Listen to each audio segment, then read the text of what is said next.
તો જામખંભાળિયાના કેશોદ ગામે ચૈત્ર માસમાં અનોખું સેવા કાર્ય હાથ ધરવામાં આવ્યું, જેમાં જમીવનની અંદર રહેતા જીવજંતુ માટે 51,000 શ્રીફળમાંથી કીડીઓ માટે કીડિયારું બનાવવામાં આવ્યું। આ તૈયાર થયેલા શ્રીફળને જંગલ વિસ્તારમાં મૂકવામાં આવશે। આવડ માતાના મંદિરે માતાજીના સાનિધ્યમાં આ સેવા કાર્ય હાથ ધરવામાં આવ્યું, ત્યારે આસપાસના ગામના પુરુષો, મહિલાઓ અને બાળકો સેવાભાવથી આ કાર્યમાં જોડાયા હતા। સેવાભાવીઓ ચૈત્ર માસમાં જીવજંતુને પોષણ મળી રહે તે માટે આ અનોખું સેવા કાર્ય કરી રહ્યા છે। આવડ માતાજીના મંદિરે સંકલ્પ લીધો હતો। એ સંકલ્પ અત્યારે પૂરું થવા જઈ રહ્યું છે। 51,000 નારિયેળનું, અને ગામ લોકોએ સમગ્ર 2-4 ગામ 5-10 ગામના લોકો સાથ સહકાર દીધો છે। એમાંથી 51,000 નારિયેળને અમે પાર થઈ રહ્યા છે।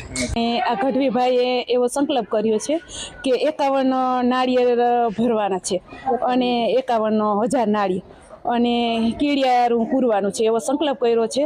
તો અમે બધી બહેનો, સત્સંગવાળી મંડળવાળી બહેનો, અમે બધું ખંભાળિયાથી આવી અને સત્સંગ કરતા 51,000 નાળિયેર ભર્યા છે। 51,000 નાળિયેર છે, એ નાળિયેરની અંદર ઘી, ચોખા, ગોળ ભેળવી અને બધા અવરાવરું જગ્યા, એટલે જંગલ છે, કોઈ વાડીનો એવો વિસ્તાર પડતો હોય ને લાખો જીવજંતુઓ છે એને ખોરાક મળી રહે, એના માટે એને આ અવિરત કાર્ય ચાલુ કર્યું।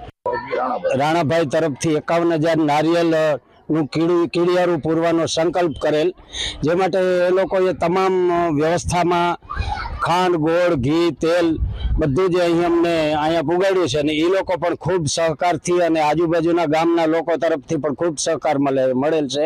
અમે આ નો બધો લાભ આજુબાજુના ગામડાના કીડિયારુંનો જે ભરવાનું આવે નારિયેલમાં હોલ કરીને એનો અમને બધાને લાભ મળેલ છે, અને આ સેવાકીય કાર્ય બદલ અમે એ લોકોને